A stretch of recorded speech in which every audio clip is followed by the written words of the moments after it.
Hello everyone, जय हिंद. Welcome to Pune English club. मित्रांनो, मी शरद खेडकर. आपण जो ओकॅब मास्टर्स कोर्स सुरू केलेला आहे याच्यामध्ये पायलट स्टोरी मधील वन वर्ड सबस्टिट्यूशन्स आपण पाहिले. त्यानंतर आपण ब्लॅक बुक मधील वन वर्ड सबस्टिट्यूशन्स घेत आहोत.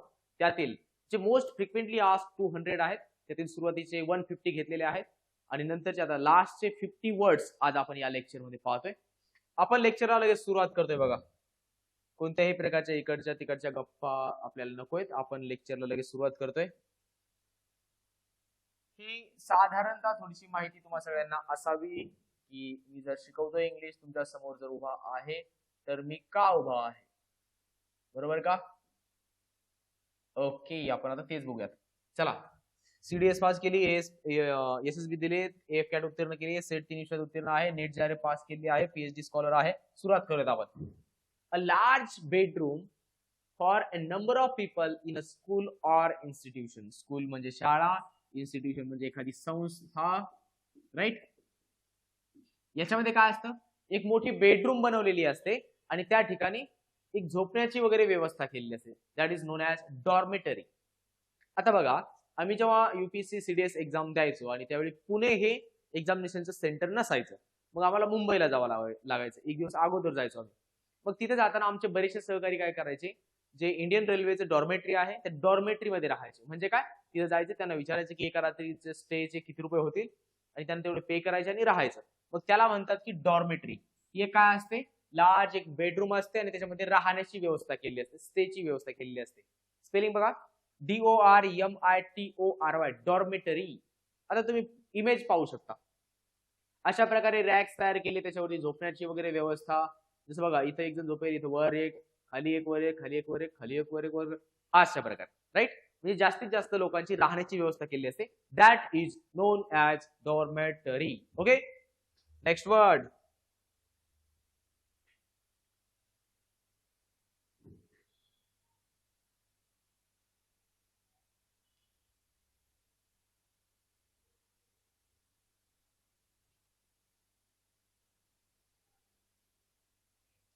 नेक्स्ट वर्ड बघा किंवा मग फ्रेज बघा, man behaving more like a woman than as a man. म्हणजे एक माणूस आहे, पुरुष आहे आणि तो पुरुषांसारखं बिहेव करण्याऐवजी स्त्रीसारखं बिहेव करतो. म्हणजे काय, man behaving more like a woman म्हणजे महिलांसारखं बिहेव करतोय, दॅन ॲज अ मॅन. पुरुष असून पुरुषासारखं बिहेव न करणं, स्त्रीसारखं बिहेव करणं, राईट? मराठीमध्ये एक शब्द आहे त्यासाठी, बायल्या. बायल्या म्हणजे सांगायला पाहिजे किंवा नाही मला माहित नाही, परंतु शब्द आहे तर आहे. बायल्या असा शब्द वापरतात जर पुरुष एखाद्या बाईसारखं बिहेव करत असेल तर. इंग्लिश मध्ये जो वर्ड आहे त्यासाठी, that word is effeminate. EFFEMINATE. Effeminate. येत्या लक्षात, एफेमिनेट असं म्हणतात त्याला. Next, a person who talks too much of himself. एखादी व्यक्ती त्याच्याविषयीच बोलत असते, जास्तीत जास्त त्याच्याविषयी बोलत असते. लक्षात घ्या बरं का. वन हु टॉक्स, TALKS, टॉक्स.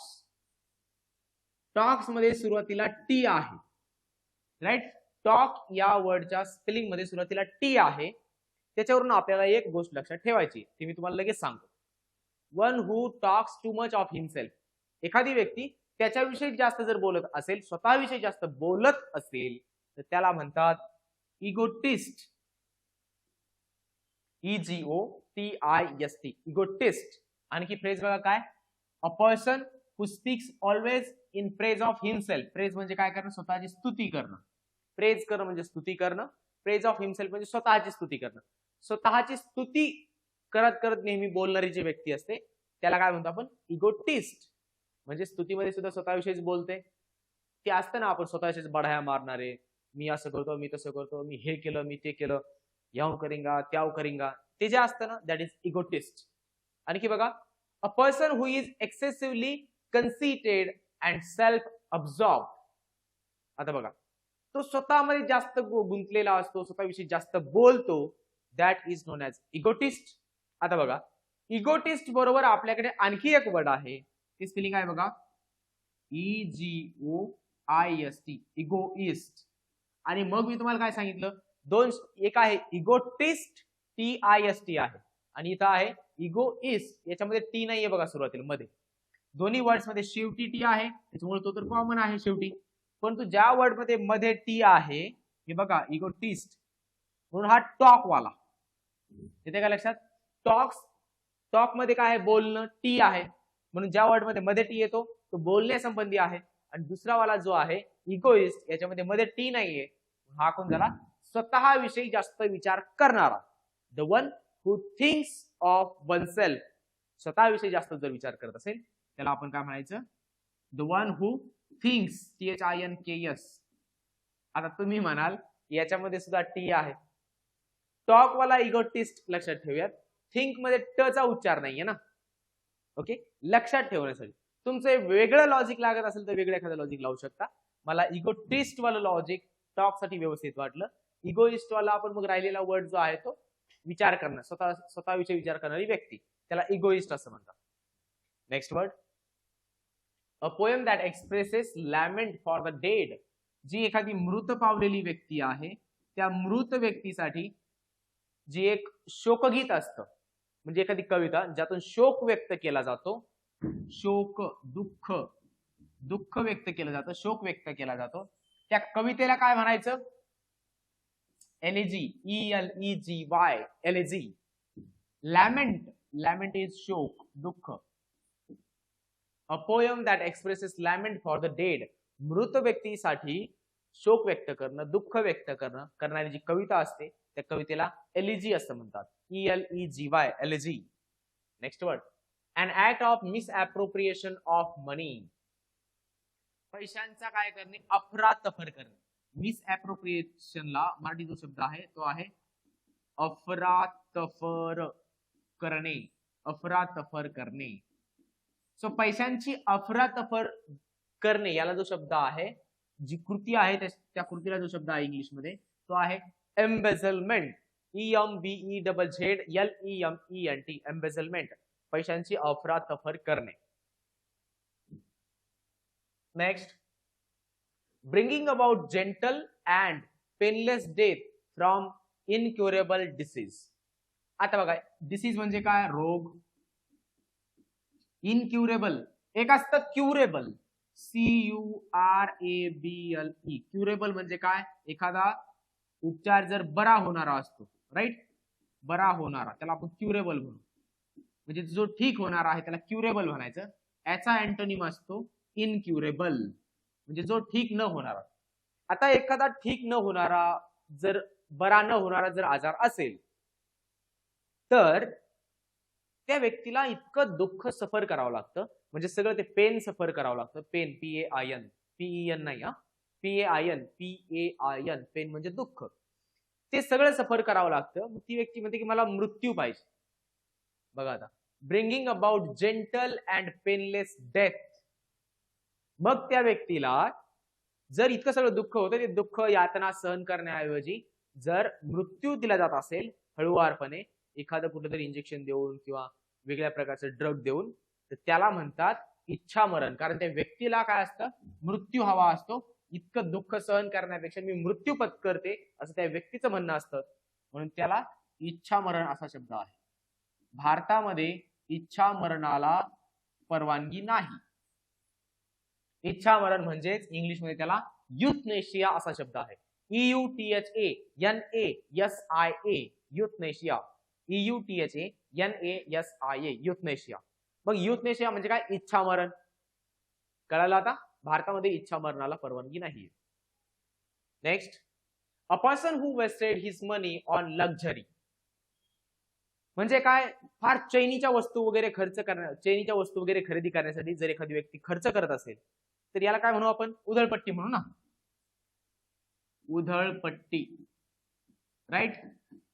घरून आलेला पैसा सांगायचे की लायब्ररीचा खर्च होतो, मेसचा एवढा खर्च आहे, लायब्ररीला पैसे द्यावे लागतात, थोडेफार चांगले कपडे घ्यावे लागणार, असं करावं लागणार, तसे करावं लागणार, आणि इकडे ड्यूकवर हिंडायचं, गाडीवर पाठीमागे कोणाला तरी बसवायचं आणि निघून जायचं. याला म्हणायचं काय करणे, उधळपट्टी करणं.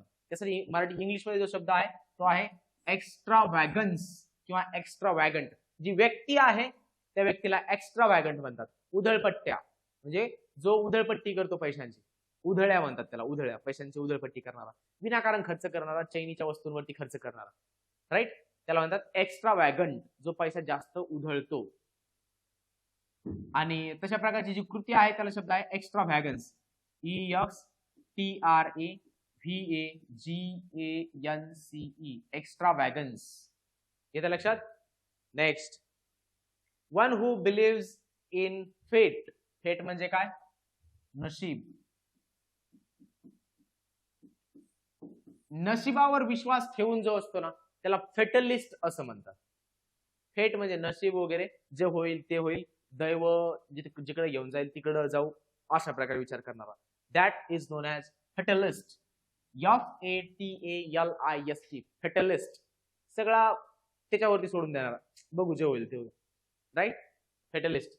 दैवावरती सगळ्या गोष्टी सोडून देणारा, दैववादी म्हणता येईल त्याला, जर असेल असा काही शब्द तर. जर असेल तर. Next, the plants and vegetation of particular region. एखाद्या पर्टिक्युलर रिजन मध्ये ज्या प्रकारे प्लांट ग्रो होतात किंवा उगतात किंवा टिकतात त्याला काय म्हणतात? फ्लोरा.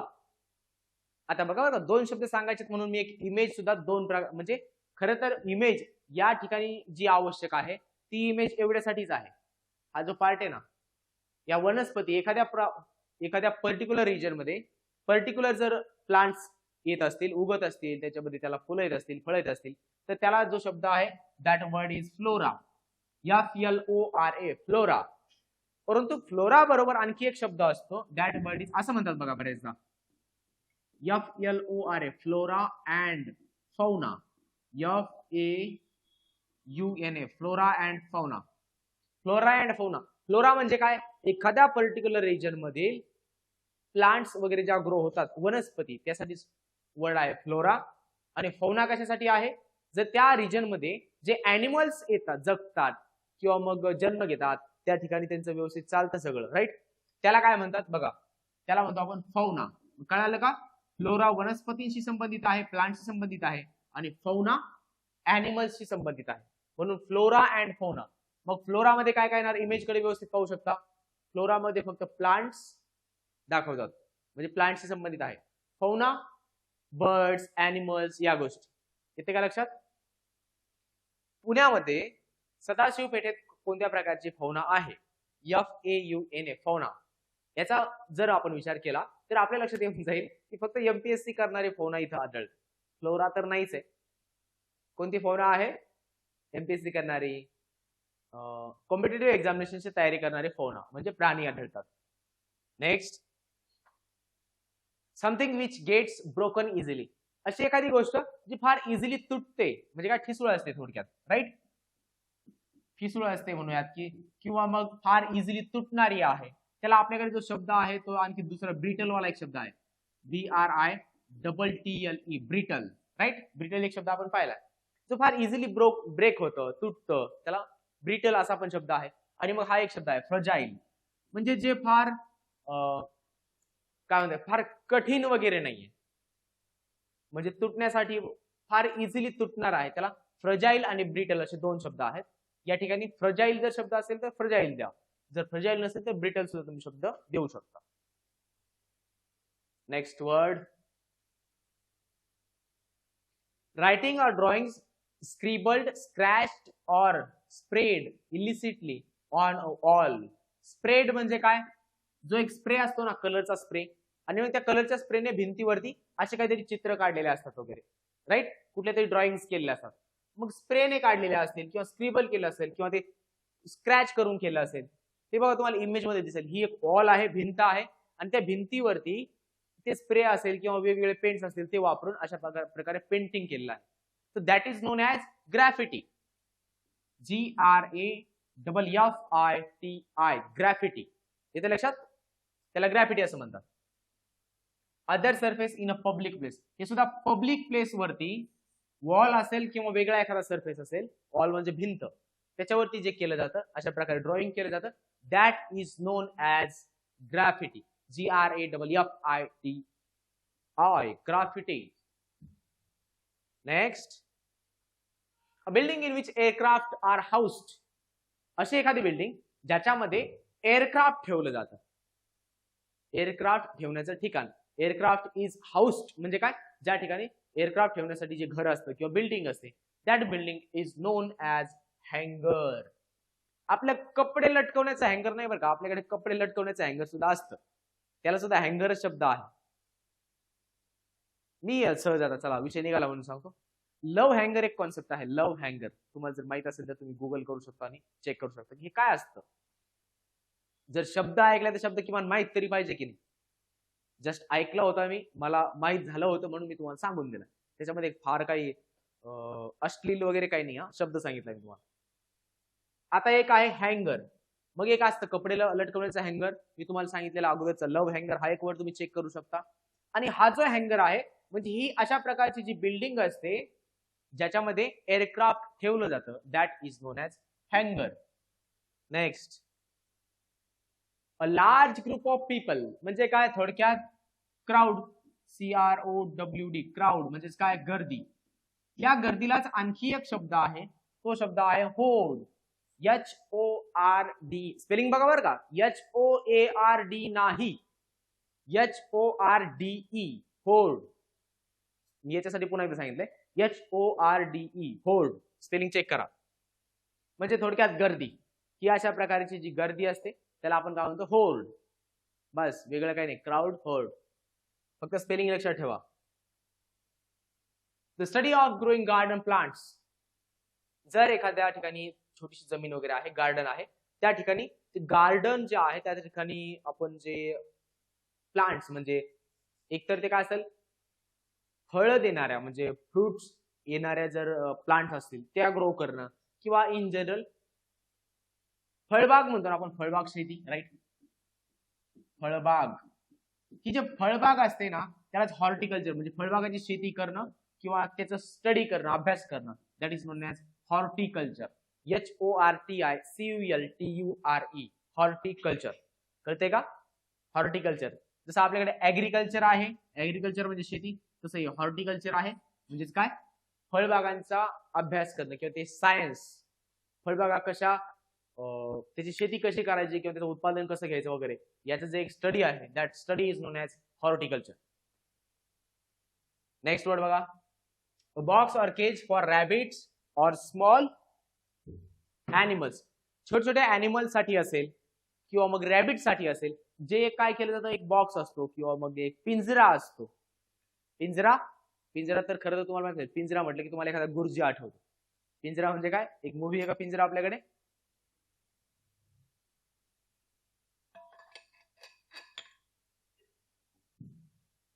नका सोडून जाऊ रंगमहाल, ओके, पिंजरा मूवी आली होती. तर ह्या अशा प्रकारचा जो एक पिंजरा असतो उंदरांना ठेवण्यासाठी किंवा छोट्या छोट्या ॲनिमल्सना ठेवण्यासाठी, दॅट पिंजरा इज नोन ॲज केज. त्याला केज पण म्हणतो ना आपण, इथे शब्द दिलाय बघा, केज म्हणजे पिंजरा, राईट. मग एखादा छोटा बॉक्स असेल किंवा केज असेल, छोटा पिंजरा असेल, कशासाठी, रॅबिट्स म्हणजे उंदीर ठेवण्यासाठी, उंदीर ठेवण्यासाठी. उंदर नाही बरं का, मराठीमध्ये उंदीर या शब्दाचं अनेक वचन उंदीर नाही होत, उंदीरच होतं. उंदीर ठेवण्यासाठी किंवा लहान ॲनिमल्स ठेवण्यासाठी, त्याच्यासाठी जो वर्ड आहे that word is known as हच, HUTCH, हच. आणि तुम्ही एकदा इमेज पाहून घेऊ शकता कशा प्रकारे ती हच असते म्हणून. Next, incapable of being approached. जर एखाद्या गोष्टीला अप्रोच करता येत नसेल, तिथं पोहोचता येत नसेल, then that is known as inaccessible. आता बघा, साधारणतः एखादा जर मुलगा असेल तर त्याला अपोजिट जेंडर आवडणार, राईट. परंतु काय होतं ना, कधी कधी एखादा अपोजिट जेंडर आवडल्याच्या नंतर तिथपर्यंत पोहोचता येत नाही, बरोबर का. त्यांचं कॉलेज वेगळं असणार किंवा मग त्यांचं घर असं साईडला असणार किंवा फार मोठं असणार, त्यांची परिस्थिती ती श्रीमंत असणार, असं काहीतरी. आमच्या सारख्यांच्या आयुष्यात तरी तशा प्रकारे घडले. मग हे जे असतं ना की तिथपर्यंत पोहोचता येत नाही, ऍक्सेस भेटत नाही, अप्रोच करता येत नाही, त्याला शब्द आहे इनॲक्सेसिबल. म्हणजे काय, ऍक्सेस नाहीये तिथपर्यंत जाण्याचा, that is known as inaccessible. आता मागचं सगळं विसरून जायचं, शब्दाचं मिनिंग लक्षात ठेवायचं, बस. बाकी सगळ्या ज्या गोष्टी होत्या ते सांगण्यासाठी असतात. नाही तर लगेच मेसेज नाही करायचा, सर हा काय झालं, हा सांगा सांगा, असं नाही. Being unable to pay one's debt, हे डेप्ट नाही बरं का, DEBT, डेप्ट. डेप्ट म्हणजे कर्ज, असं नाही. DEBT, डेट, बी सायलेंट आहे. डेट म्हणजे काय, कर्ज. मग जर एखादी व्यक्ती त्याचं कर्ज चुकवायला काय ठरत असेल, अपयशी ठरत असेल किंवा कर्ज चुकवू शकत नसेल, तर काय म्हणतो आपण त्याला? तिचं दिवाळ निघालंय म्हणतो, दिवाळखोर म्हणतो त्या व्यक्तीला, दिवाळखोर. म्हणजे दिवाळखोर जे आहे ना, यासाठी इंग्लिश मध्ये शब्द आहे आपल्याकडे इनसॉल्वंट, INSOLVENT, इनसॉल्वंट. येते लक्षात? Insolvent, insolvent. Next, someone who is skilled fighting for the cause of religion or faith. आता बघा, देशासाठी लढणारा आपण त्याला शहीद म्हणतो. एखाद्या पर्टिक्युलर कारणासाठी, जसं की एखाद्या रिलिजन साठी असेल किंवा मग एखाद्या श्रद्धा, विश्वास या गोष्टींसाठी पण लढणारी व्यक्ती असेल, त्याच्यासाठी लढणारा जरी असेल आणि तो जर मृत पावला असेल, त्याला सुद्धा शहीद असा शब्द आहे. किमान फ्रेज तरी लक्षात ठेवा. आपल्याला फक्त देशासाठी लढणारा माहिती, देशासाठी जो लढतो आणि जो बलिदान देतो तो शहीद, त्याला शहीद म्हणायचं, राईट? शहीद.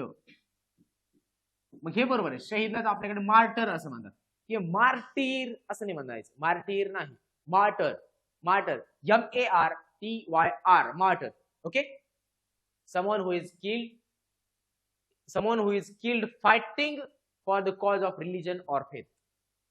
धर्मासाठी किंवा एखाद्या विश्वास, काय म्हणतात त्याला, श्रद्धेसाठी, किंवा आपण एक असतं ना विश्वास, एक बिलीफ, त्याच्यासाठी जर एखादा लढला असेल आणि मृत पावला असेल, that is known as martyr. Okay.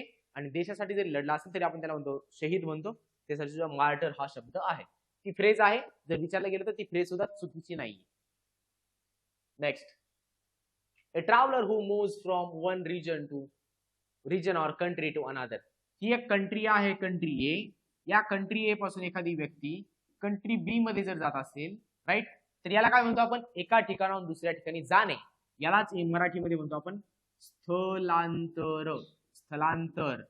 मग हे जे स्थलांतर आहे, याला जो शब्द आहे इंग्लिश मध्ये तो आहे मायग्रंट. म्हणजे व्यक्तीला, स्थलांतरित व्यक्ती, त्याला मायग्रंट असा शब्द आहे. आणि स्थलांतरला शब्द आहे मायग्रेशन, MIGRATION, मायग्रेशन. मग या मायग्रेशन पासून तयार होणारे दोन शब्द मी तुमच्यापर्यंत पोहोचवले होते. ते दोन शब्द कोणते बघा? एक होता EMIGRATION, एमिग्रेशन, आणि दुसरा शब्द होता IMMIGRATION, एमिग्रेशन. आणि हा इमिग्रेशन. ई वाला जो आहे याचा अर्थ असतो एक्सपोर्ट, म्हणजे EXPORT सारखा. एक्सपोर्ट म्हणजे एका कंट्रीतून दुसऱ्या कंट्रीत जाणे, याला म्हणायचं एका कंट्रीतून दुसऱ्या कंट्रीत जाणे, त्याला म्हणायचं एमिग्रेशन. तो सुद्धा कोणता एमिग्रेशन आहे? ई वाला एमिग्रेशन. आणि नंतरचा एमिग्रेशन बघा, IMMIGRATION, एमिग्रेशन दुसरा आय वाला, म्हणजे काय? इनकमिंग होते, इम्पोर्ट होते. म्हणजे काय? दुसऱ्या एखाद्या कंट्रीतून या कंट्रीमध्ये येणे, कळते का? आउटगोईंग असेल तर एक्सपोर्ट, म्हणून त्याला ई वाला एमिग्रेशन. आणि इनकमिंग असेल तर त्यासाठी इम्पोर्ट होते म्हणायचं. आणि IMMI वाला एमिग्रेशन. कळालं का? तीन शब्द. तसे चार शब्द सांगितले. एक आहे मायग्रंट म्हणजे स्थलांतरित व्यक्ती, मायग्रेशन म्हणजे स्थलांतर, हा वाला EMI वाला म्हणजे एक्सपोर्ट वाला, त्याला म्हणायचं एमिग्रेशन म्हणजे एका देशातून दुसऱ्या देशात जाणे. आणि IMMI वाला म्हणजे दुसऱ्या देशातून एका देशात येणे. जर आता इतकं सांगून जर कळालं नसेल ना, वाईट नाही बोलणार मी काही. नंबर आहे, कॉल करायचा, मी समजून सांगेल. Okay. Next, a place for keeping dead bodies before burial or cremation. बरायल म्हणजे काय? पुरणे.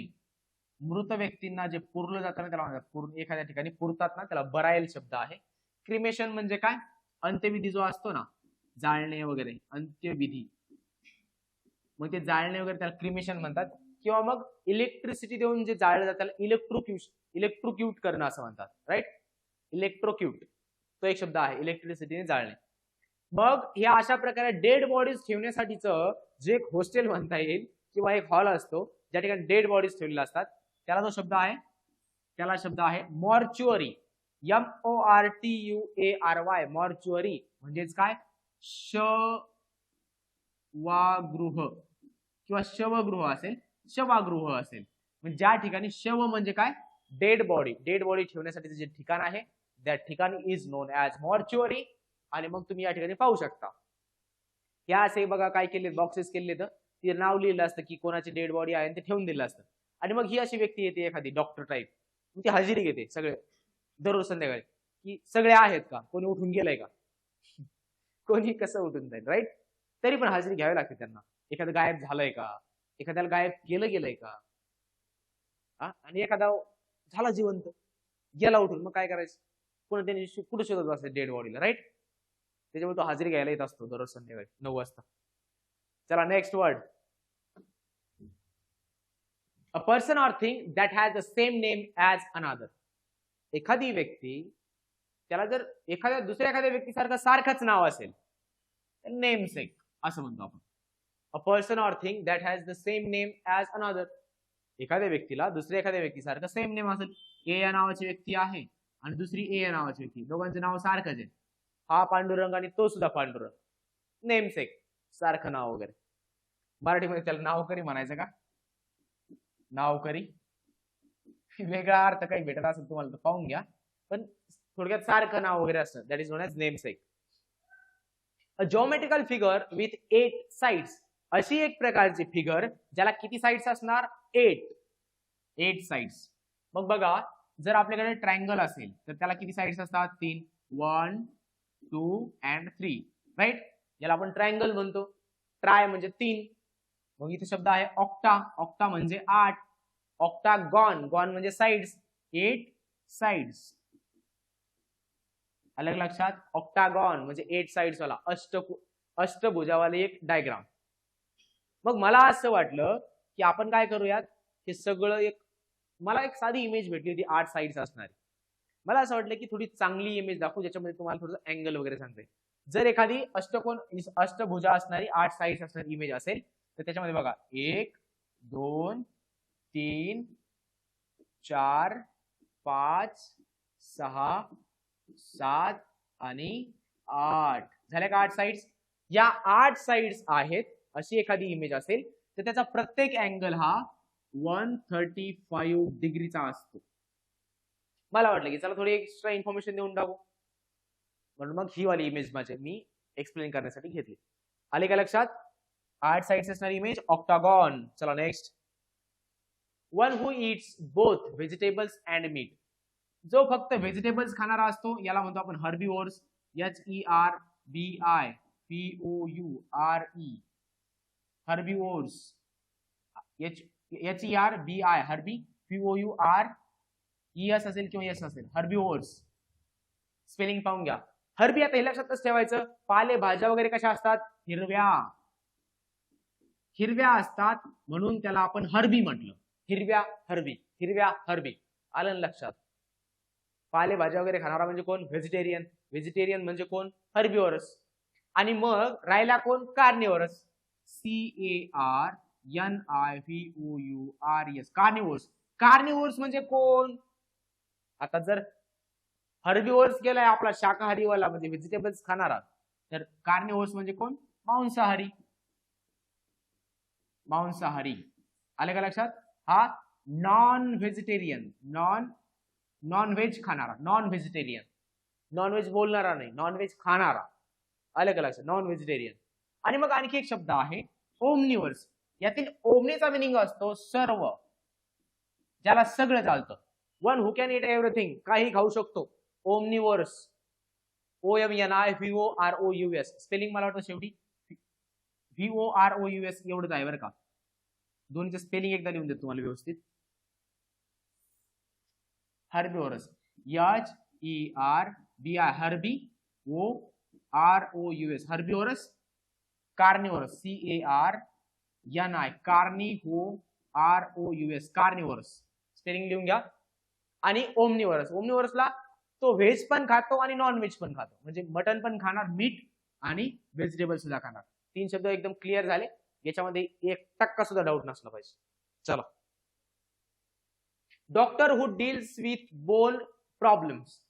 हाडांच्या प्रॉब्लेम संबंधी जो डील करतो, जो चेक करतो, चेकअप करतो, that is known as orthopaedist.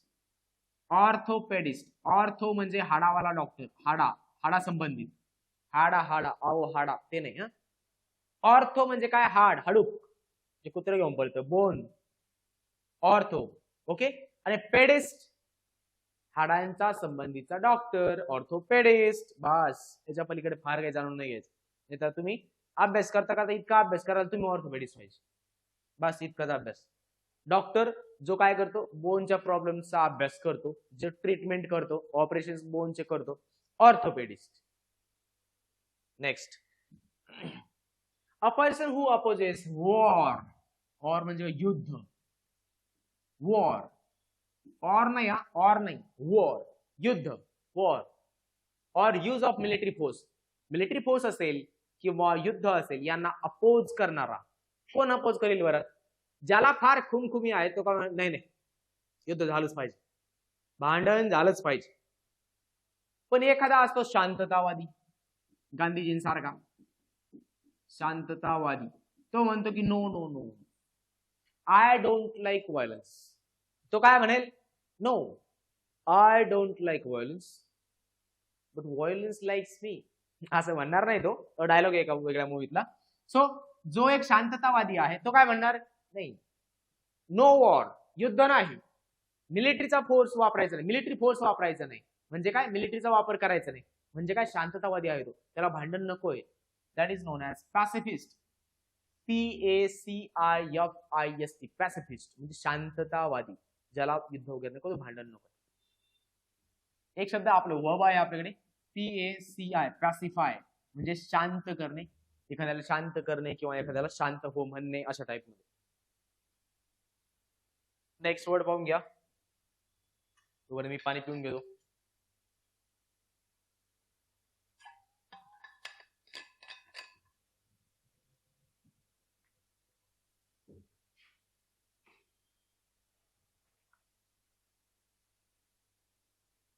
The belief that God is in everything, including nature. असा एक विश्वास, असा एक विचार की देव सगळीकडे आहे, परमेश्वर सगळीकडे आहे, जळी स्थळी काष्टी पाषाणी सगळीकडे परमेश्वर आहे, असा मानणारा तो एक विचार आहे. त्याला आपण काय म्हणतो? पॅन्थेइझम. कोणत्याही शब्दाच्या शेवटी जर ISM असा जर आला शब्द, याचा मिनिंग असतो एखादा विचार किंवा एखादा वाद. जसं आपण समाजवाद, वादा नाही रे, वादा तर ते वेगळं झालं ना, वाद म्हणतो आपण. वाद म्हणजे काय? एखादा विचार, वाद घालणे नाही बरं का. समाजवाद, साम्यवाद, लोकशाहीवाद, राईट. समाजवाद ही वाद म्हणजे एखादा विचार, एखादा थिंकिंग, आयडियोलॉजी. पॅन्थेइझम म्हणजे देव सगळीकडे आहे अशा प्रकारे विचार करणं म्हणजे काय? पॅन्थेइझम.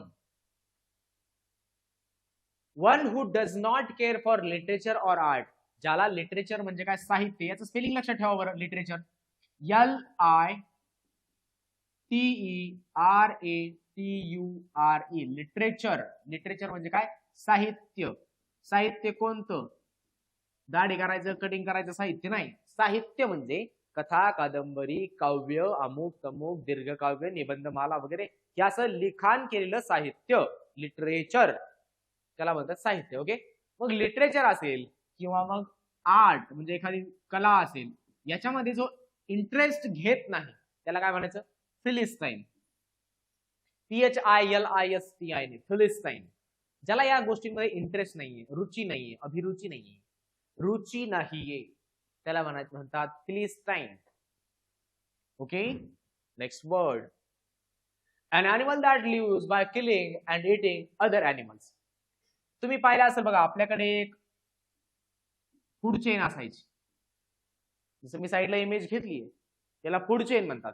या फूड चेन मध्ये काय होतं तुम्ही पाहिलं असेल, सुरुवात कुठूनही करा. जसं की चला इथून बघूयात आपण. हा ग्रास हॉपर आहे, म्हणजे काय? नाकतोडा वगैरे आपण त्याला म्हणूयात. ग्रास हॉपर आहे. हा काय खातो?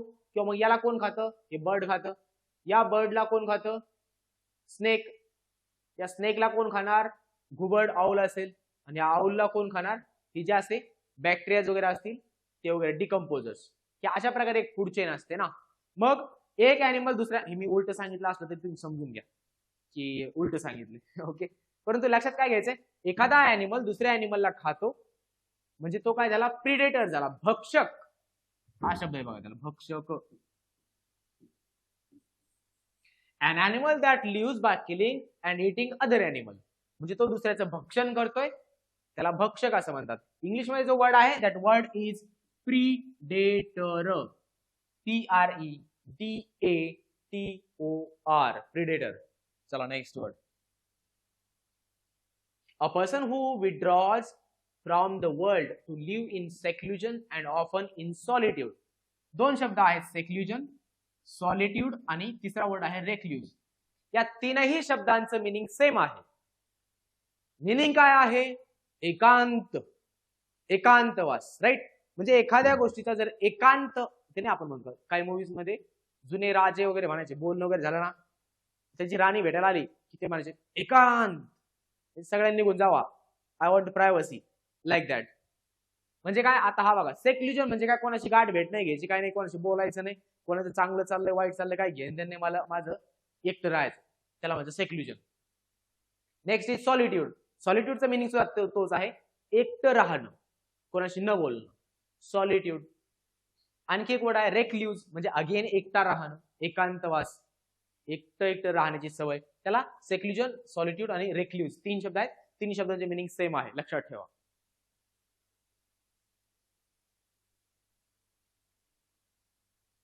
A person very reserved in speech. Speech म्हणजे बोलणे, रिझर्व्ड म्हणजे कमी बोलणारा. एखादी व्यक्ती जर कमी बोलत असेल तर त्यासाठी शब्द आहे आपल्याकडे रेटिसंट, RETICENT, मितभाषी म्हणतो आपण याला, मितभाषी, रेटिसंट. मग रेटिसंटला आणखी एक सिनोनिम काय, लॅकोनिक, LACONIC, लॅकोनिक. रेटिसंट असेल, लॅकोनिक असेल, क्लोज माउथ असा एक शब्द आहे, CLOSED, closed mouth, MOUTH. Close mouth म्हणजे फार कमी बोलणारा. Reserved in speech, reticent, laconic, close mouth, या तीनही शब्दांचा अर्थ एकच आहे, कमी बोलणारा, मितभाषी. मग या तीन शब्दांचा अँटोनिम असणारे काही आपल्याकडे शब्द आहेत. नंबर 1 अँटोनिम सांगतो मी, हा, टॉकेटिव्ह, TALKETIVE, टॉकेटिव्ह एक झाला. टॉकेटिव्ह म्हणजे जास्त बोलणारा, ज्याला जास्त बोलण्याची सवय आहे, टॉकेटिव्ह, जास्त बोलणारा, हा झाला एक. आणि आणखी एक वर्ड आहे लोक्वेशियस, LOQUA, लोक्वेशियस, CIOUS, लोक्वेशियस. स्पेलिंग चेक करून घ्या, परंतु लोक्वेशियस असा एक शब्द आहे, लोकेशस, लोकेशस, येते लक्षात. रेटिसंट म्हणजेच कमी बोलणारा, मितभाषी म्हणजेच रिझर्व्ड इन स्पीच, लॅकोनिक सुद्धा त्याचा सिनोनिम आहे, क्लोज माउथ म्हणजे त्याचा सिनोनिम आहे रेटिसंटचा. आणि मग रेटिसंटचे अँटोनिम दोन आहेत, टॉकेटिव्ह आणि लोकेशस. ओके, हे कुठे न बघता सांगितले बरं का. A protected place for birds and animals. जेव्हा लक्षात येतं की एखाद्या ठिकाणी पर्टिक्युलर ॲनिमल असेल किंवा पर्टिक्युलर बर्ड असेल तर त्यांचा अधिवास जास्त आहे, हॅबिटॅट जास्त आहे, म्हणजे त्यांचा अधिवास आहे, त्या ठिकाणी जास्त राहतात ते. मग त्यांचं जतन करण्यासाठी, कॉन्झर्वेशनसाठी तो पर्टिक्युलर एरिया काय केला जातो, रिझर्व केला जातो, आणि त्या ठिकाणी बऱ्याचशा ऍक्टिव्हिटीज, मायनिंग असेल, अमुक तमुक अशा बऱ्याचशा ऍक्टिव्हिटीज थांबवल्या जातात. फटाके वाजवणं, कोणालाही जाऊ देणं वगैरे, या ऍक्टिव्हिटीज कमी केल्या जातात किंवा पूर्णतः थांबवल्या जातात. त्याला म्हणतात प्रोटेक्टेड एरिया. तो प्रोटेक्टेड एरिया कोणत्या प्रकारचा, a protected place for birds and animals, that is known as sanctuary. Sanctuary म्हणजेच काय, आपल्याकडे अभयारण्य म्हणतो ना आपण, अभयारण्य, पक्षी अभयारण्य, प्राणी अभयारण्य, ते आहे बर्ड्स अँड ॲनिमल्स साठीचं जे रिझर्व्ड प्लेस असतं किंवा प्रोटेक्टेड एरिया असतो, that is known as sanctuary. A nature reserve for birds or animals, again same thing, same phrase आहे, word is sanctuary. Government not connected with religious or spiritual matters.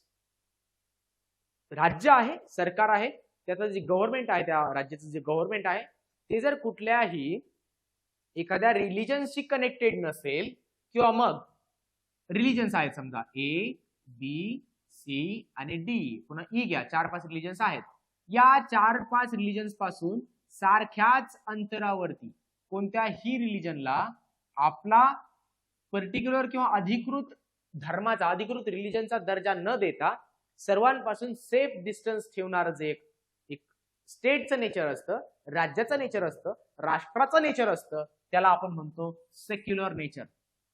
याला मराठीमध्ये शब्द आहे धर्मनिरपेक्ष, निरपेक्षता किंवा धर्मनिरपेक्ष नेचर असं म्हणूयात आपण. म्हणजे कोणताही धर्म जवळचा नाही, कोणताही धर्म दूरचा नाही, सगळे धर्म राज्याला सारखेच, त्याला म्हणायचं धर्मनिरपेक्ष. India is a secular state. आपण म्हणतो ना India is a secular state, म्हणजे काय, आपण सेक्युलर आहोत.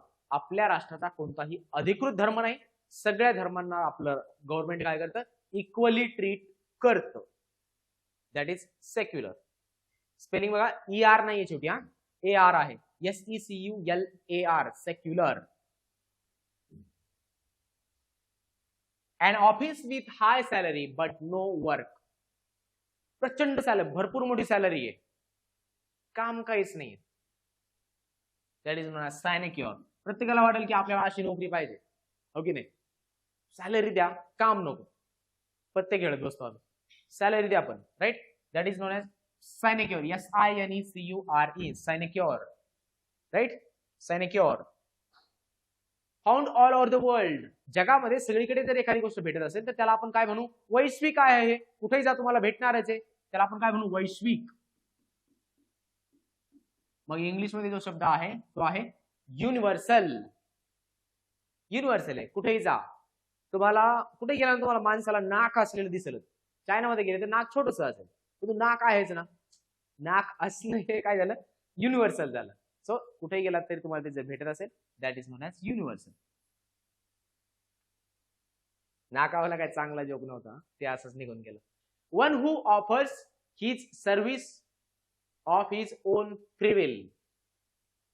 फ्री विल बघा, आता त्याला असं वाटतं, एखाद्या व्यक्तीला स्वतःहून जर वाटत असेल की मला असं असं काम करायचंय आणि तो जर करत असेल, म्हणजे काय, त्याला स्वतःहून वाटतंय, म्हणजे तो काय आहे, स्वतःहून एखाद्या गोष्टीचा सेवक बनतो.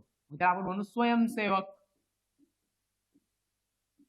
स्वयंसेवक, स्वतःहून त्याला वाटतं की मला सर्व्हिस द्यायची आहे म्हणून तो काम करायला लागतो. दॅट इज नोन ॲज स्वयंसेवक. म्हणजेच काय, इंग्लिश मध्ये त्यासाठी शब्द आहे volunteer. VOLUNTEER, VOLUNTEER, volunteer. Volunteer असं नाही, व्हॉलंटियर नाही, व्हॉलंटियर नाही, व्हॉलंटियर. ओके, व्हॉलंटियर, स्वयंसेवक. स्वतःहून त्याला जर वाटत असेल एखादं काम करायचंय तर. नाहीतर आपल्याकडे काही काही क्लासेस वगैरे आहेत, म्हणजे विद्यार्थ्यांना घ्यायचं, चला आपल्याला काहीतरी करायला जायचं, त्यांना स्वयंसेवक म्हणायचं. काम लावलं क्लासेस नाही आणि झाले कोण, स्वयंसेवक. वाह.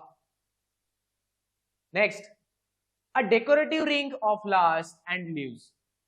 म्हणजे अशी एक रिंग असणार, त्याला फ्लॉवर्स लावलेले असतील किंवा आणखी लीव्स म्हणजे पानं लाव. हे बघा, लीव्स, LEAF, लीफ म्हणजे पान आणि त्याचं प्लुरल आहे लीव्स.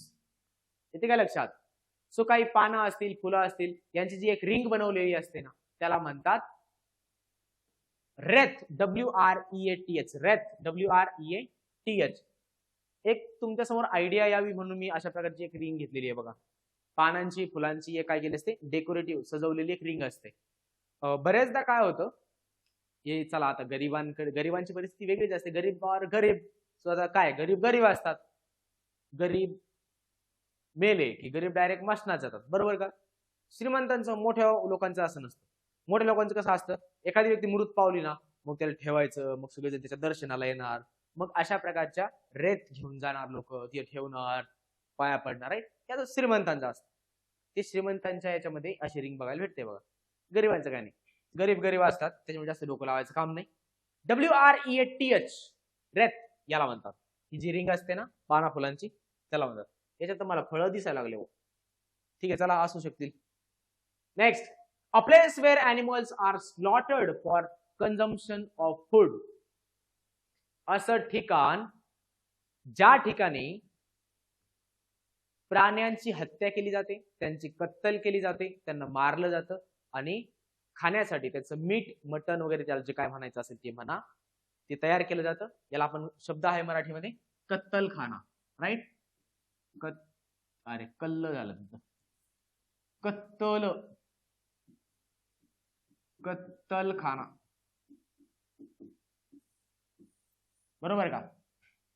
कत्तलखाना ज्या ठिकाणी त्यांना कापलं जातं, मारलं जातं, तोडलं जातं वगैरे, त्याला इंग्लिश मध्ये जो शब्द आहे त्याला शब्द आहे अबॅटॉर. ABATTOIR, अबॅटॉर. ABATTOIR, अबॅटॉर. अबॅटॉर म्हणजे काय? कत्तलखाना. याला आणखी एक शब्द आहे बुचरी, BUTCHERY, बुचरी. बुचरी म्हणजे सुद्धा कत्तलखाना. अबॅटॉर, बुचरी म्हणजे काय? कत्तलखाना. ओके, चला नेक्स्ट वर्ड कडे जाऊयात. अबॉलिश, एखादी गोष्ट पूर्णतः नष्ट करणे, नाहीसी करणे. नष्ट करणे किंवा नाहीसी करणे त्याला म्हणतात abolish. Formally put to an end to a system, एखादी गोष्ट नष्ट करणे, नाहीसी करणे. प्रॅक्टिस किंवा एखादी कोणतीही गोष्ट असू दे ते नष्ट करणे किंवा थांबवणे, पूर्णतः थांबवणे, पूर्णतः नष्ट करणे, नाहीसी करणे, that is known as abolish. Sati system was abolished by Lord William Bentinck. त्याने अबॉलिश केली म्हणजे काय केली? नाहीसी केली.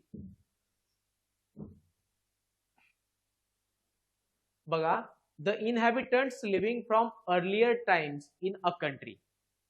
एक कंट्री आहे, त्या कंट्रीमध्ये मूळचे जे लोक राहणारे होते, मूळचे राहणारे लोक, त्यांना अबोरिजिन्स असा शब्द आहे. मूळचे जे राहणारे लोक होते, अबोरिजिन्स, ABORIGINES,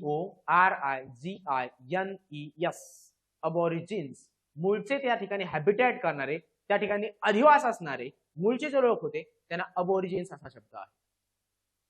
द ओरिजिनल इनहॅबिटंट्स म्हणजे मूळचा अधिवास करणारे लोक.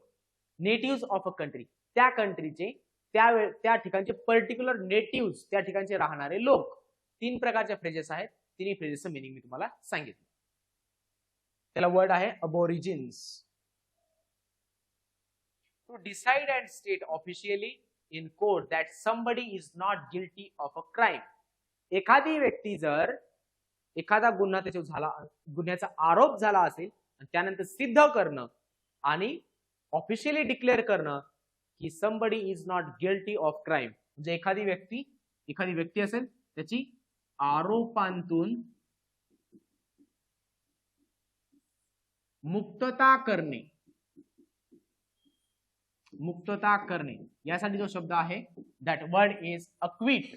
ACQUIT, अक्विट. यानंतर येणारा जो प्रिपोजिशन असतो तो असतो ऑफ, अक्विट ऑफ. आता अक्विटचाच एक सिनोनिम आहे, दॅट सिनोनिम इज एक्झोनरेट, EXONERATE, एक्झोनरेट.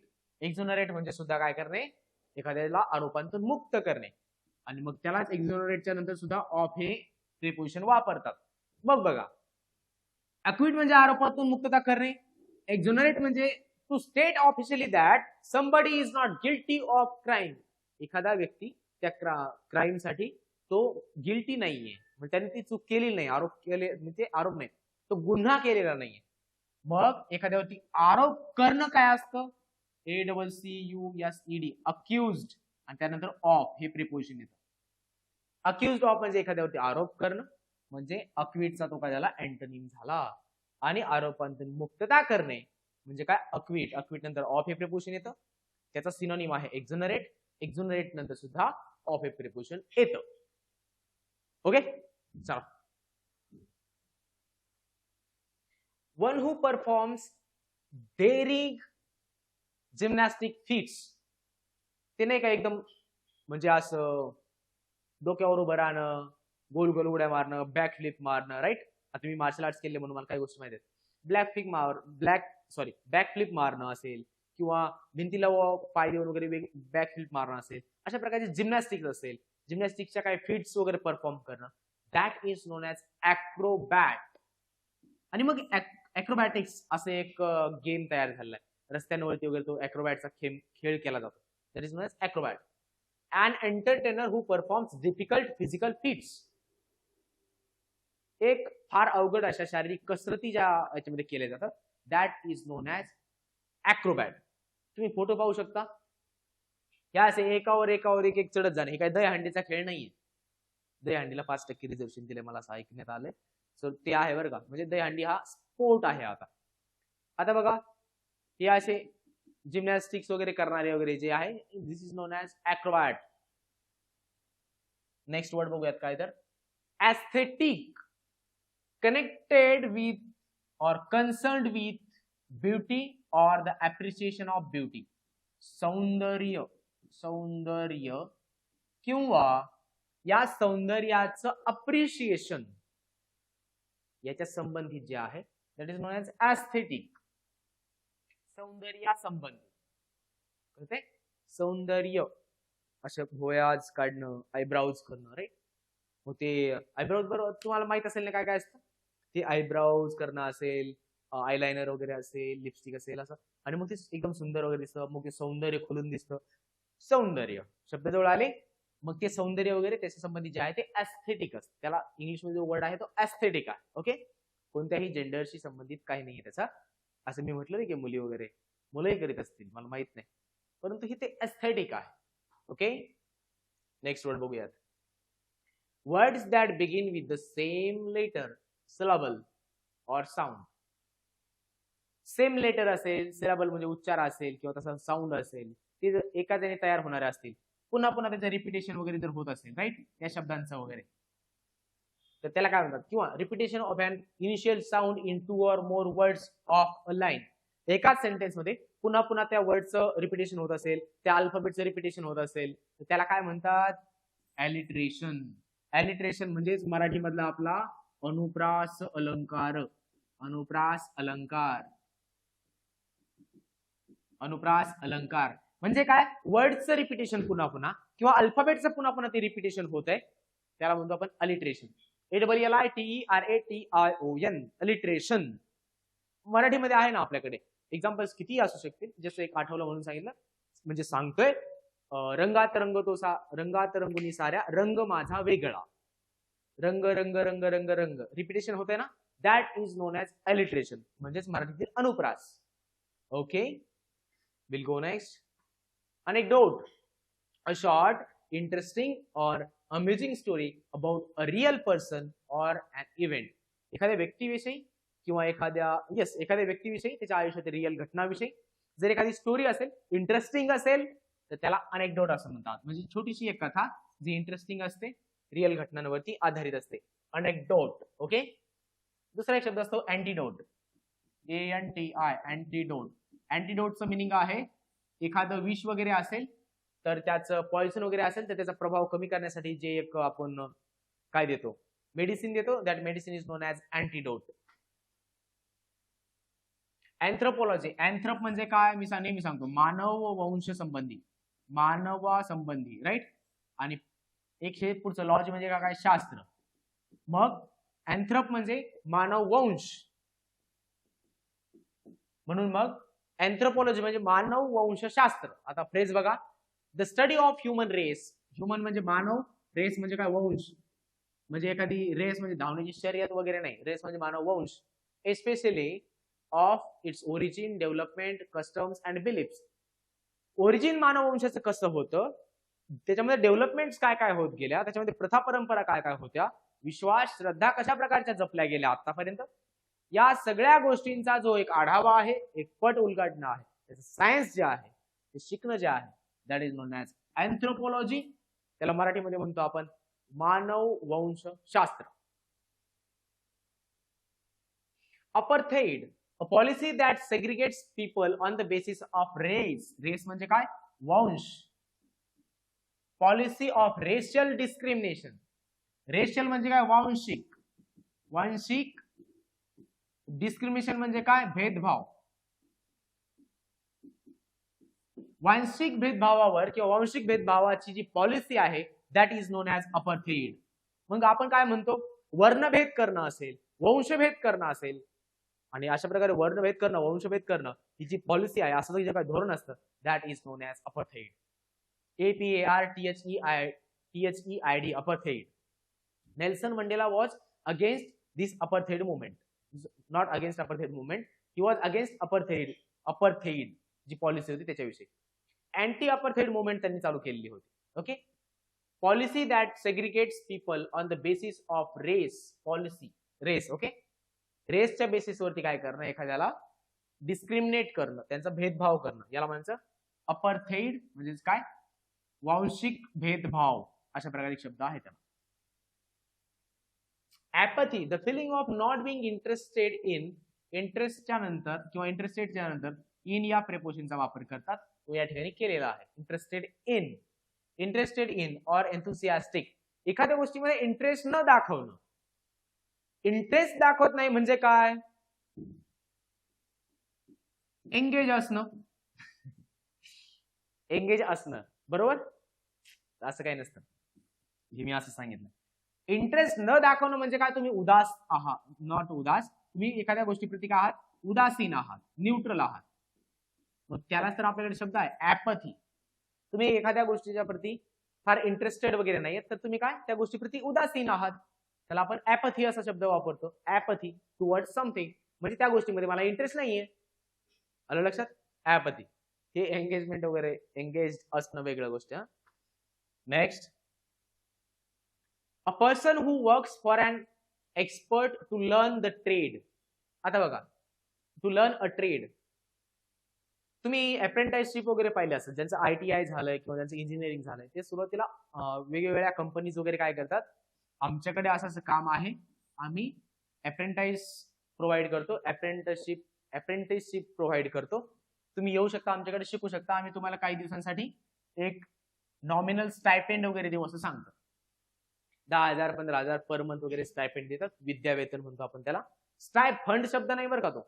पोरं सरळ सरळ हे महाजुती, बार्टी, सारथी यांच्याकडे जे पैसे घेणार पोर आहेत ना, ते सरळ सरळ त्याला स्टायफंड म्हणतात. स्टायफंड नाहीये ते, STIPEND, स्टायपेंड असा शब्द आहे तो. स्टायपेंड म्हणजे विद्यावेतन, विद्यावेतन. स्टायफंड जावा, स्टायफंड वाले, स्टायफंड नसतं ते. ओके, आता ज्या ठिकाणी एक्सपर्ट आहेत लोक, त्यांच्याकडे अप्रेंटिसशिप किंवा अप्रेंटाइस ज्याला म्हणतात, ते करण्यासाठी जाणं, म्हणजे तिथे जाऊन आपण नवीन गोष्टी शिकून घेतो आणि मग आपला व्यवसाय वगैरे सुरू करू शकतो किंवा दुसऱ्या ठिकाणी ट्रेन होतो आपण, त्याला अप्रेंटाइस असं म्हणतात. अप्रेंटाइस म्हणजे थोडक्यात आर्टिकलशिप सारखा, जसं CA करताना आर्टिकलशिप करतात, किंवा मग MBBS वगैरे झाल्यानंतर किंवा BAMS BHMS झाल्यानंतर इंटर्नशिप असते, लाईक दॅट अप्रेंटाइस. म्हणजे शिक्षण पूर्ण झाल्याच्या नंतर काही गोष्टीचा प्रॅक्टिकल अनुभव यावा, एक्सपिरियन्स यावा, म्हणून शिकायला एखाद्या एक्सपर्ट कडे जाणं, त्याला म्हणतात apprentice. Arbitrator, a person who is chosen to settle a disagreement. A आणि B असे दोन लोक आहेत, या दोघांमधील वाद सोडवण्यासाठी त्यांनी माझ्यासारख्या C या व्यक्तीला नेमलं. C याला D करूयात, तुम्ही C म्हणलं ना लगेच तुमचा विचार वेगळीकडे जायचा. D या व्यक्तीला नेमलं. ओके, D या व्यक्तीला नेमलं, मग D ही व्यक्ती कोण झाली, मध्यस्थ झाली. मध्यस्थ, मग हे दोघांसाठी सुद्धा काय करणार, त्या सगळ्या गोष्टींचा विचार करणार आणि एक सुवर्ण मध्ये साधून सांगणार की अशा अशा प्रकारे सेटलमेंट होऊ शकते तुम्हा दोघांमध्ये.